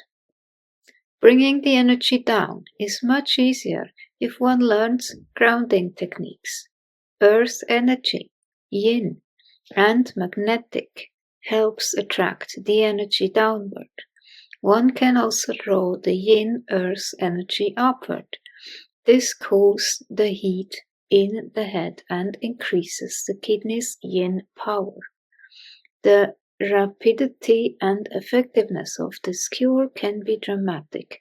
Often symptoms are reduced almost immediately, and total cures can be brought about within 2 or 3 weeks, if not days.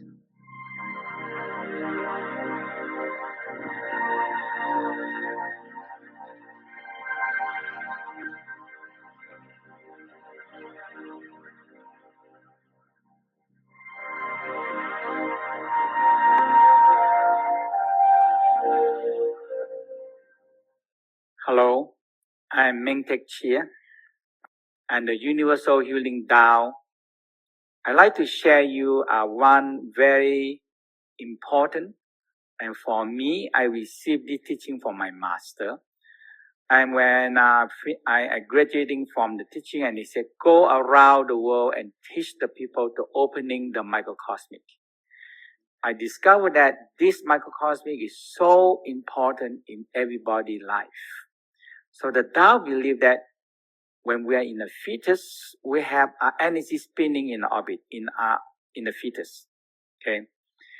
And they discover that when we born, a baby have a tongue stick up to the roof of the mouth, and the Tao indicates that our orbit are spinning in the body. So now in this way, we believe that everybody born with a microcosmic spinning in the body. If we put the tongue up the roof of the mouth and we practice a simple thing and we started to feel some kind of electricity flow into the tongue. When I first received this teaching, I said, my God, it's incredible good because everything in the universe are spinning. So we have a very simple orbit spinning. So now when we grow up in the Tao belief, we have an orbit spinning from the coccyx, come up to the head, down in the orbit, and go down to the leg and coming back. We call figure 8 orbit. The orbit are so much connecting with all the gland system in the body and activate the gland system. Now, if we slowly look at very simple thing is everything in the universe are spinning. So we know that moon spin around the earth in the orbit and it's so consistent, and we know that 28 and a half day, because half day and we add up to 30, 29, 28, 29, 30, 31 day. So it's a fixed orbit and we know it. Now the earth spin around the sun and make it 364 and a half day. Everything is spinning in orbit. And the earth is spinning around itself also. And the sun take us spin around the whole Milky Way and take very long time. Now, if we go back, this is the big macrocosmic, big. Now, if we go back into very, very small thing in us, we have cells. In the cells, we have atom. In the atom, we have electron and proton and neutron. Electron are spinning a tiny, tiny little orbit and it's spinning in the orbit. So if we say we have 50 trillion cells and every cell have many atoms and every atom have many electrons, we can come up with many, many thousand trillion electrons are spinning inside us. Now, they also discover that our electron spinning affecting by the planet spinning. So every planet affecting every single electron that inside our cell spinning. So what electron spinning for? Now we know that electron spinning generate electricity. We call bioelectromagnetic power.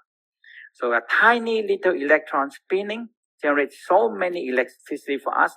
So we are electricity. So electricity have to spinning in orbit. If it's not spinning in orbit, one way of no return is no. So that's why we have electrons spinning in orbit. We have a bigger orbit spin around the body to the leg. And we have the earth spinning in orbit, the moon spinning in orbit, the planet spinning in orbit, the sun spinning in orbit, and the universe everywhere are spinning in orbit. So the Tao said, if you can aware of the orbit spinning, and you started to spinning in the orbit inside you, you have the orbit. And what good about the orbit? If you started to aware the moon, the earth, the moon, the sun spinning in the orbit, you started to feel you tap in the orbit spin. And when you go in the body and you feel abdominal here has something spinning, and it's spinning down, up the crown, and down. In this one, you're spinning in orbit. Okay. So when we're spinning in orbit, so everything in the universe are spinning in orbit. And if you tap in this orbit, spinning, everything started to spinning in a very, very good orbit. Okay. So when you're spinning the orbit and tap in the universal orbit, now you're going to affecting your electron in the atom spinning orbit much better. So what happened? The only thing that you have a lot of energy. And what the good energy for? You can do a lot of things and you don't get sick and you have more wisdom and knowledge. Because you're connecting to the planet and the star. And the planet and the star hold all the knowledge and wisdom and energy for us. Okay. So we're going to be doing a very simple orbit. So the first step we want to do, spinning in the navel orbit. So simple, you think you're holding a 4 ball and spinning in different direction, but we only going to spin in the forward direction. So we're holding a ball and you spin forward. Your eye spinning orbit, and you had a chi ball spinning in orbit in your navel.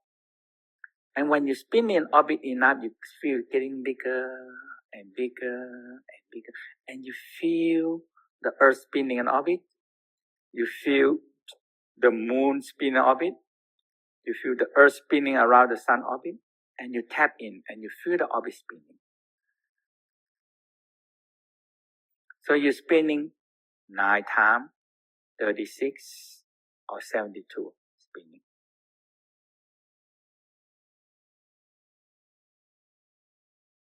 Now when you go deeper inside you, you also feel this orbit spinning. It affecting the electron in every atom and every cell are spinning. So 50 trillion cells multiplied by atoms, then it can be many 100,000 trillion. And when you feel it, you feel warm, nice, pulsing and breathing.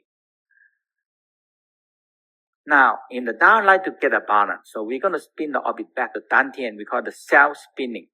Spinning on the station. We're spinning backward. 1, 2, 3, 4, 5, 6, 7, 8, 9. So you spin backward like this. You spin backward. It's just like you go back this way. Okay.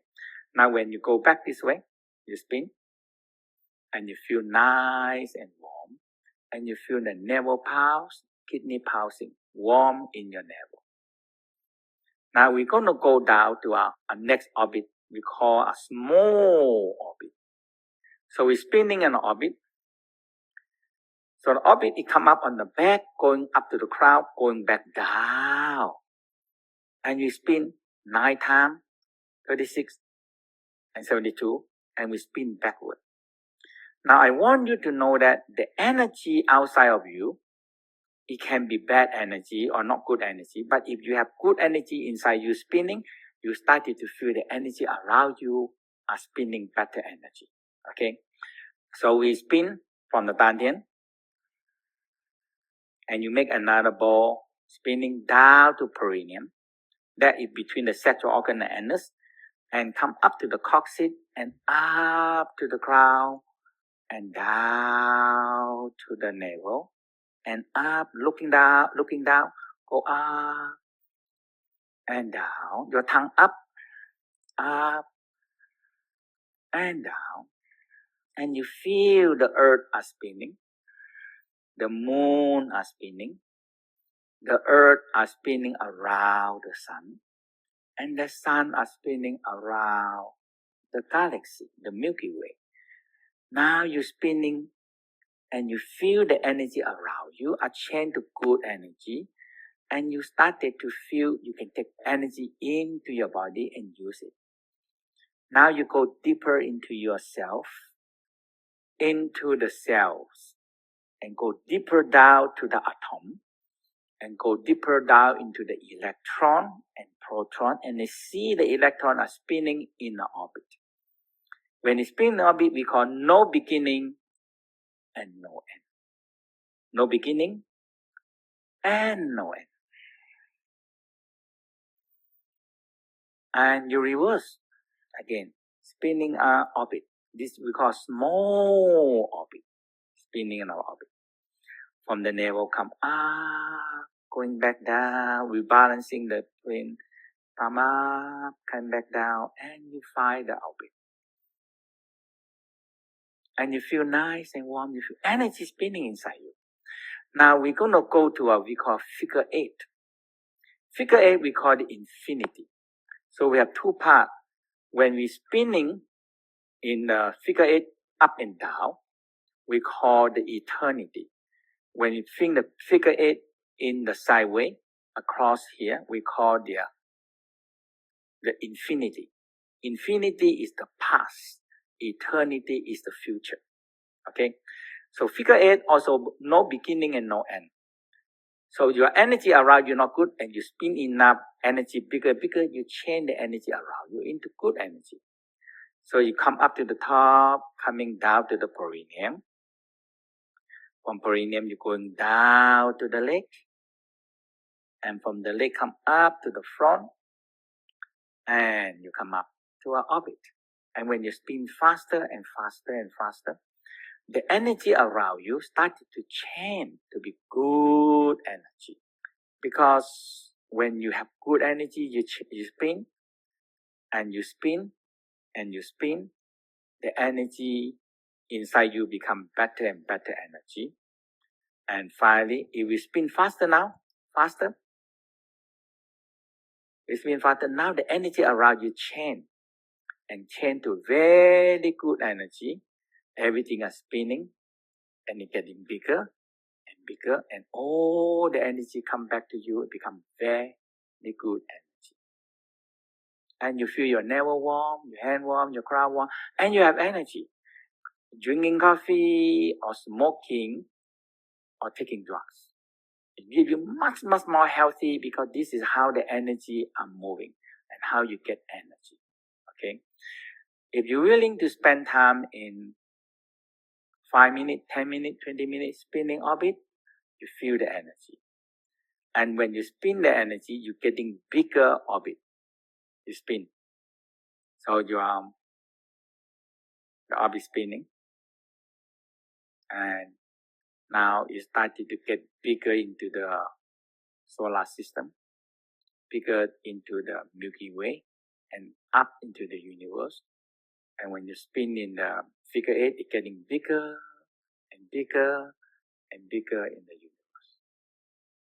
And if you want to develop more loving chi field, and it can protect you for the EMF, all the electrical, all the Wi-Fi, all the mobile telephone, electrical smoke, it can help protecting you.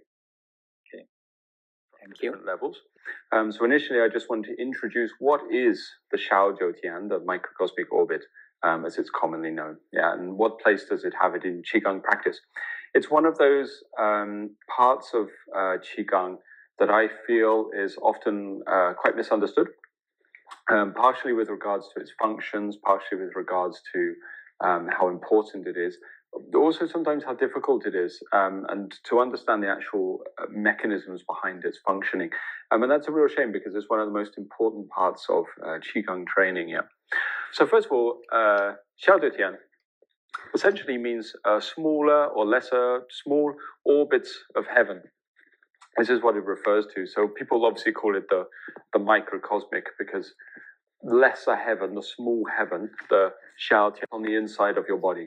So one of the key rules for Taoism, any Taoist practice, was that which happens on the outside of the body is reflected on the inside of the body, and vice versa. So what they're referring to, the orbit that's established, is a circulation of something that takes place within the body. It's not quite so simple as to just say it's a line of qi that circulates through two channels, which is what most people understand it as. It's more complex than this.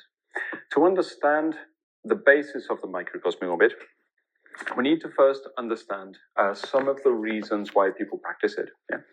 Now, philosophically, the first reason is because the people essentially are an integral part of the environment. And this is one of the first rationale behind the use of the microcosmic orbit, or the development of this principle in practice.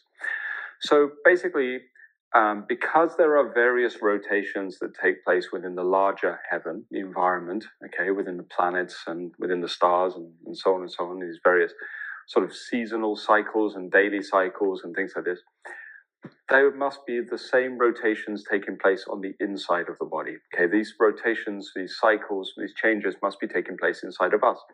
This becomes the basis for much of Chinese medicine and how they work and how they understand the development of disease, the development of life, and things like this. But also it's to do with the circulations and the transformations of qi, of energy within the body, also of jing, of essence especially, yeah. So to the Taoists, if somebody was to take their body to the peak of its potential, so it could function at its highest level internally, it would have to match the nature of the environment on the outside. So these circulations would need to be established. The view was that when you were a child, when you were very, very young, providing you were healthy, then you already had these rotations, these cycles on the inside, but they kind of get lost as you age and mind kicks in. So we want to return these circulations.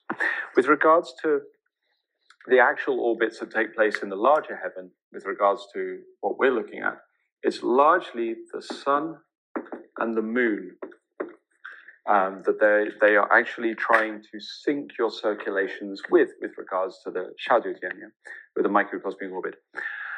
So the lunar cycle takes place over 28.5 days, whatever, it's the monthly cycle, okay? So the lunar cycle takes place over a month. So there is a circulation that takes place within the body over a month that matches the cycles of the moon. There is also a cycle of the sun, which is obviously a daily thing. It's a 24-hour cycle that is established within the body as well. And the idea was to the Taoists that the sun and the moon were the greatest representations of yin and yang, ultimately in our environment that we could contact through our practice, or yin and yang that influence us over the course of our lives. So the lunar cycle takes place over 28.5 days, whatever, it's the monthly cycle, okay? So the lunar cycle takes place over a month. So there is a circulation that takes place within the body over a month that matches the cycles of the moon. There is also a cycle of the sun, which is obviously a daily thing. It's a 24-hour cycle that is established within the body as well. And the idea was to the Taoists that the sun and the moon were the greatest representations of yin and yang, ultimately in our environment that we could contact through our practice, or yin and yang that influence us over the course of our lives, of our daily lives, So they were trying to harmonize and sync the qi and the jing within the body with these cycles that took place. So it's not just that the microcosmic orbit is a movement of qi that takes place with your breath or circulates very quickly within the body.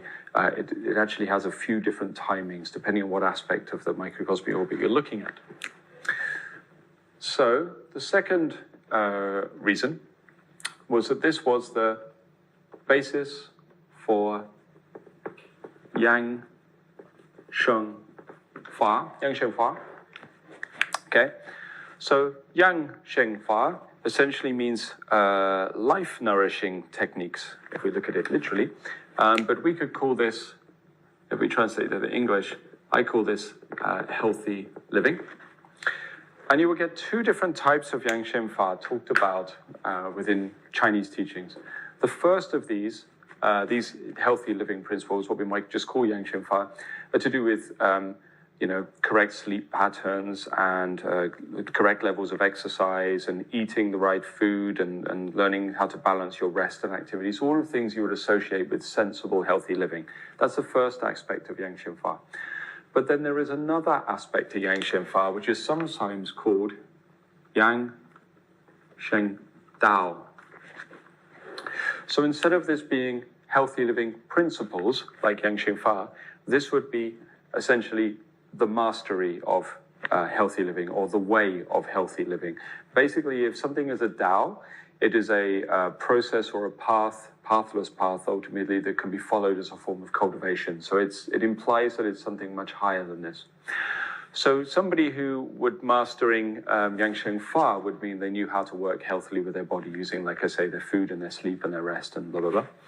Somebody who understood Yang Shen Dao understood how to take the body's functioning to an extremely high level so that it essentially functioned very, very efficiently.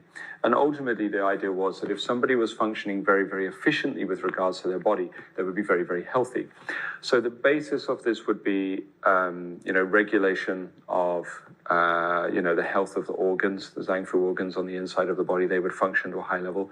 The mind would be stabilized and functioning to a high level.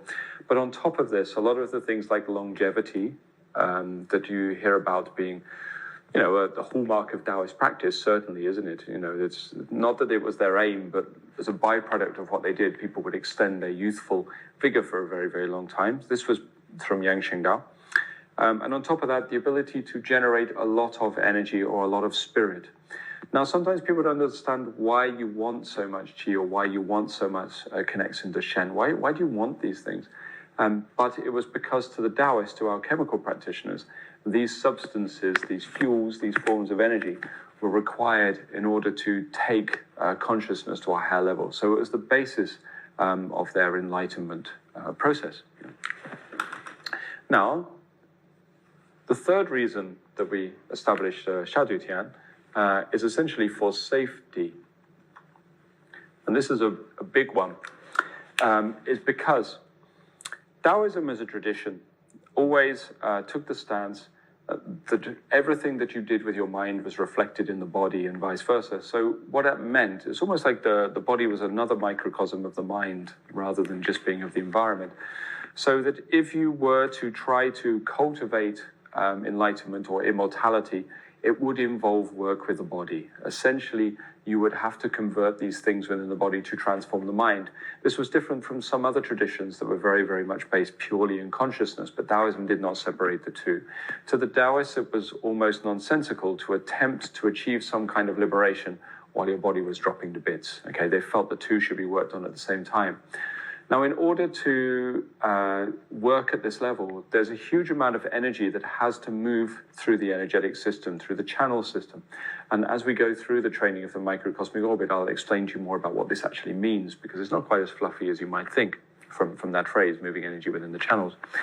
Now, one of the byproducts of moving energy through the channels is that it starts to put a lot more pressure into the body. The body heats up, and a lot more energy rises and things like this.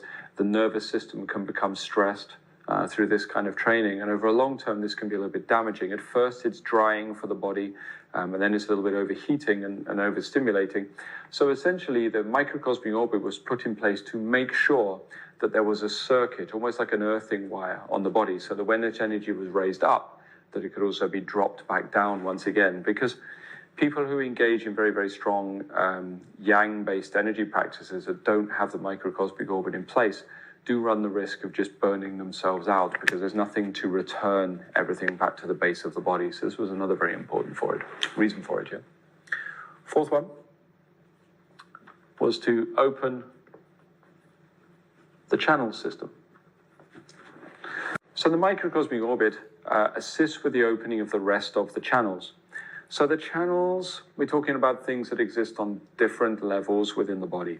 So the first one of these would be the sinew channels, the Jingjin within Chinese thought, which essentially are all the lines of connective tissue and elasticated fascia and everything like this that runs through the length of the body. Now there is a way to activate and open this channel system, and ultimately that means to deliver more yang qi via the microcosmic orbit into the sinew channels until they animate. So a lot of the animation and movement and mobilization of the inside of the body, the building of the inner environment so that it has life in it, relies on an open channel system that comes from the microcosmic orbit. So that's very, very important. Maybe if I write those down actually, because they're quite vital. It's like 4A, yeah? 4A is the sinew channels, okay? They need to open first. 4B, okay, we actually have the channels that exist in the energy body. So now we are talking about something a little bit more esoteric. Within Western thought, we might talk about the body, and then we talk about the mind. And then maybe within some traditions, we might talk about sort of bioelectricity or biomagnetism within the body or something like this as well.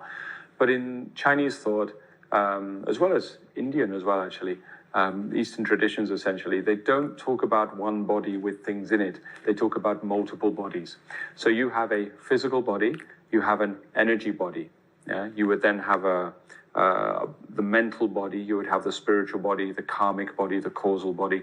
These are all bodies as far as they're concerned, because the definition of a body for the Eastern traditions was ultimately something that you resided within, or something you experienced yourself through. So in the same way that we might say that a body, our physical body is a vehicle for us, if you like, to mobilize around, we would also, to the Eastern traditions, they would also say that the mental body and the causal body and the energy body were also further vehicles for the expression of consciousness. So they were talking about them in a very specific fashion. The energy body is made up of all of the channel system. You have main key channels, but then you have all little subsidiary branches as well that are incalculable. Some traditions have tried to put a number on it. You'll see any number from 108 through to 72,000 branches of the energy channels. Within Taoism, generally they talk about 10,000 smaller branches, and 10,000 ultimately is a metaphorical number, meaning there's a lot of them. Yeah. So if you were to see the energy body, it would look a little bit like all the little capillaries and everything. Have you ever looked at an image or a photo or a diagram of the circulatory system, and you see all the little tiny capillaries running through the body? It's like a big mass of tangled sort of fibers and pathways. The energy body is the same. Yeah, it's very, very complicated. But the energy body needs to have space within it, and it needs mobilization of qi within those little pathways. The mobilization of qi can happen in different ways. It can happen via the breath, happen via the action of the dantian, it can happen via your movements. But one of the key ways is via the microcosmic orbit. As these two channels open up, they say that the Du channel, the channel on your back, governs the actions of yang within those smaller channels. And the Ren channel, the channel on the front of your body, governs the yin actions of those bodies. You also have a polarity switch that takes place within the body, hour to hour. So in some traditions, they talk about it being 50 minutes apart. It's very, very exact. Some traditions, they talk about it being an hour apart. And Taoism talks about an hour, it switches every hour. So the idea is that on the hour, your body's polarity switches from yin to yang. And that's what starts to happen. And within the body, this is matched by the left and right side branches of the Chongmai, of the central channel. So the idea is that one of your side branches is yang, that's the one on my left, and one of your side branches is yin, this is the one on my right, the opposite of what most people might think. And what happens is one of those channels is always dominant within the energy system. So during 1 hour of the day, you will be yang dominant. During the next hour of the day, you'll be yin dominant. And this is supposed to healthily happen so that somebody fluctuates from yin to yang over the course of the day, hour by hour by hour. Essentially what happens is if you think of a central point, and then you've got these two branches that are either side of the central point, and they're switching polarity. So this one's dominant, that one's dominant, this one's dominant, that one's dominant. It starts to actually move to create like a spiral through the inside of the body. And this is what controls the central channel. This spiral is very, very important within deeper esoteric arts, esoteric aspects of the sort of alchemical arts. Now, for most people, what actually happens is one or more of those channels are slightly dominant. So that switch is not taking place quite so healthily as it should. So some people are more yang dominant, some people are more yin dominant. And you can find these characteristics yourself. So someone who is yang tends to be a little more outgoing, maybe a little bit more frustrated in their nature. If you look at the negative things, tend to overheat, be a little bit hot.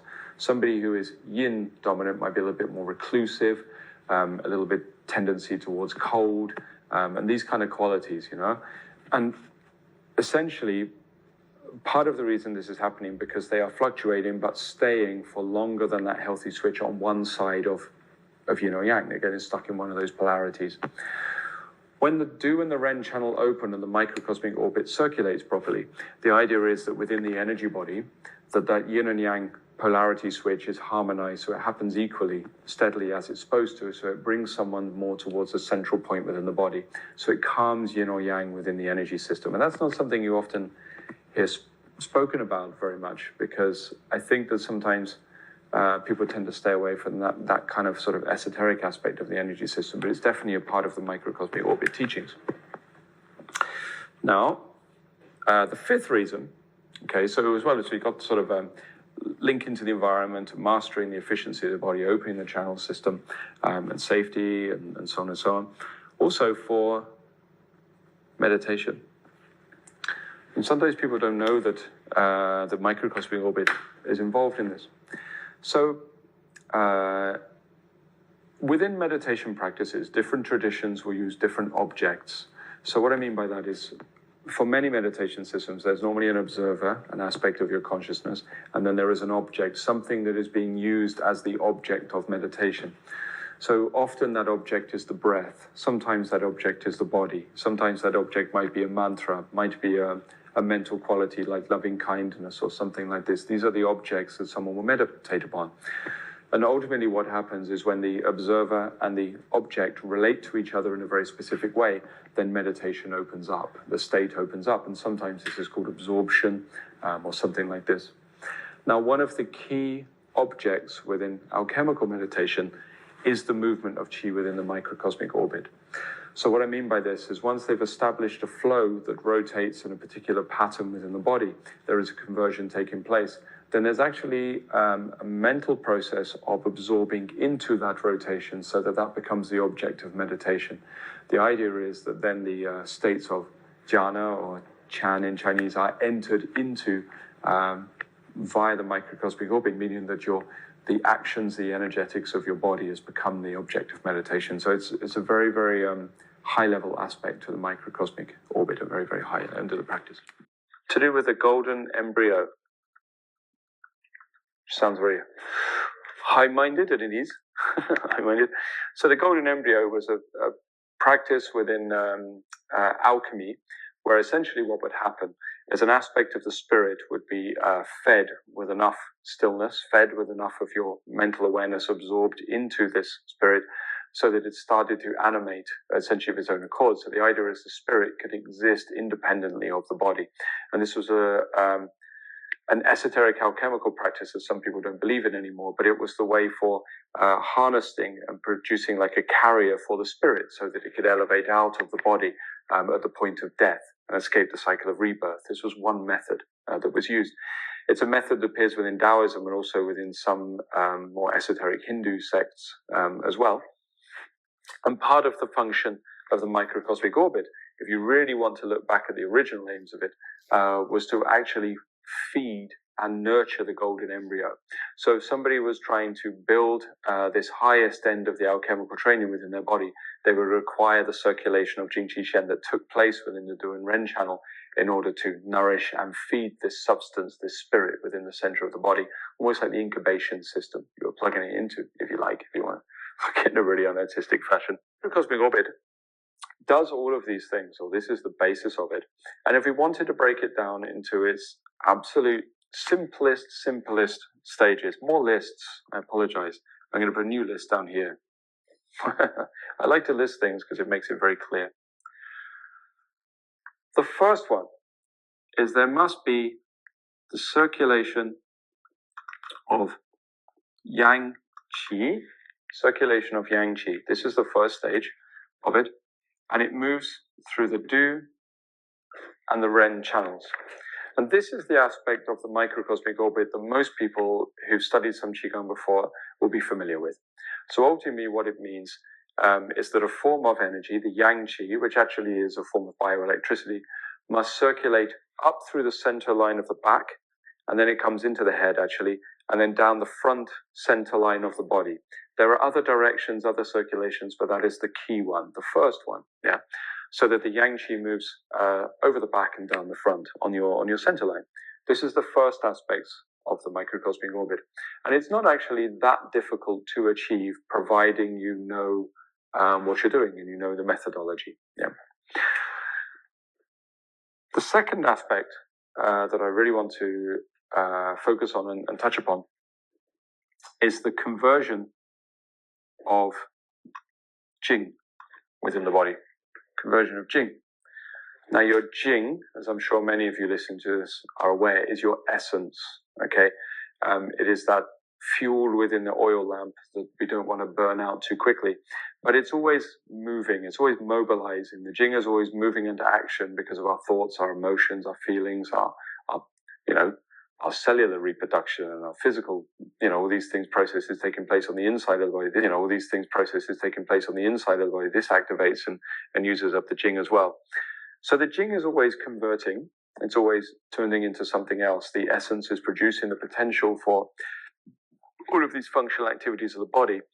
But the microcosmic orbit allows us to contact and govern and regulate that transformation of Jing so that it works for us in our favor. It's like it refines and makes that process far, far more efficient so that it takes place in a much healthier fashion.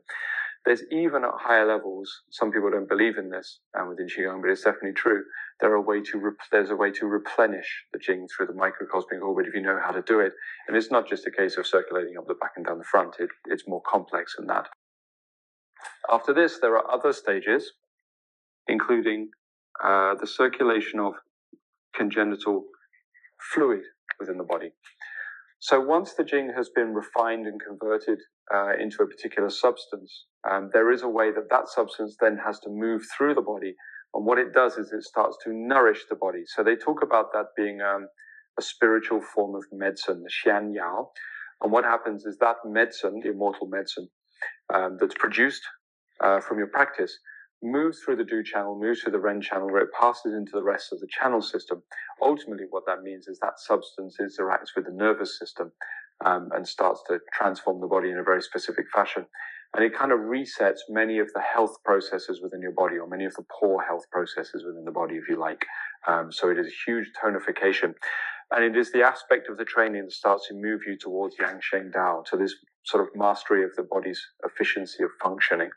If you look at many of the stories of high-level sages, the things they could do, or their ages they reached, or their kind of ageless look where you couldn't tell how old someone was, the idea was that they had mastered the congenital fluid level of the microcosmic orbit training. An interesting one, it's one of the later stages, and I'll break these down in more detail for you. This is just to introduce this to you at the moment, is light. So at the later stage, the light is actually circulated through the channels. And interestingly enough, in some esoteric Buddhist traditions from China that I've encountered, it's almost like they ignore the other stages before that and they just focus upon the light. Whereas in Taoism, there's a progression towards that part of the training. So part of the reason that they would focus upon the light within esoteric Chinese Buddhism is because the light essentially is the substance, if you like, of consciousness. That is the root of what everything is made up with upon the mental level. So when they are circulating consciousness within the body, or they're experiencing how consciousness interacts with the body, then this takes place within the microcosmic orbit. They have a different name for it, actually. They call it the winding wheel of law sometimes, or the Fa Lun, the wheel of law, something like this. But essentially, it's an aspect of the microcosmic orbit. The last one I'll put here, because we tend to do things in fives, if as much as we can avoid the number 4, is the circulation of Dan.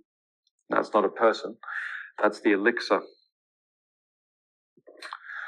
So the Dan, the same Dan as Dantian, the alchemical pill that is formulated in high-level Neidan, again, it's the same Dan, this elixir, is actually moved through the microcosmic orbit, and this is how the pill is swallowed, if you like. So pill is obviously metaphorical. It's actually something that takes place within the center of your consciousness, but it looks a little bit like a pill, and this is moved through those channels, and they talk about this being swallowing the pill. But I'm not going to touch upon that too much, because that's like the far, far end of Taoism, but I just want to show you that that's a part of the training.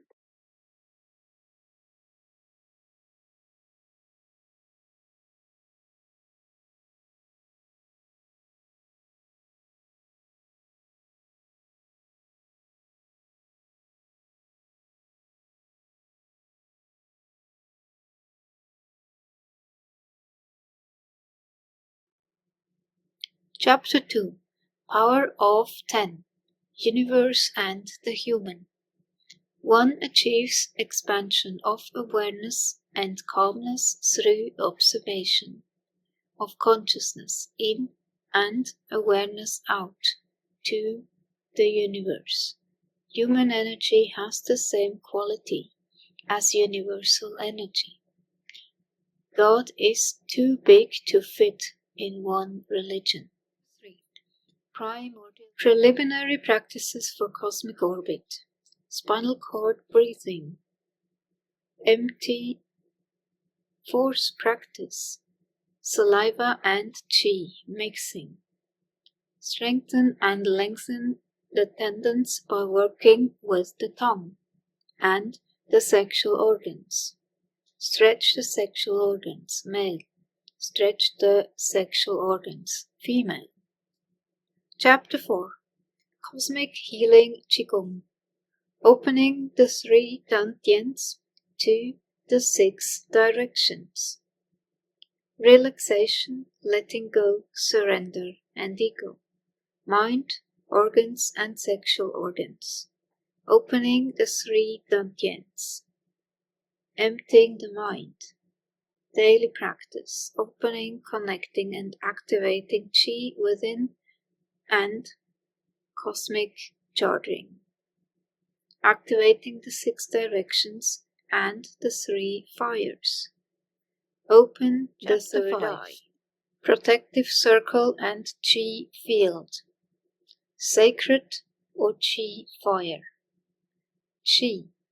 Sacred water practices. Outline of sacred water practice. Clean with green and blue Qi.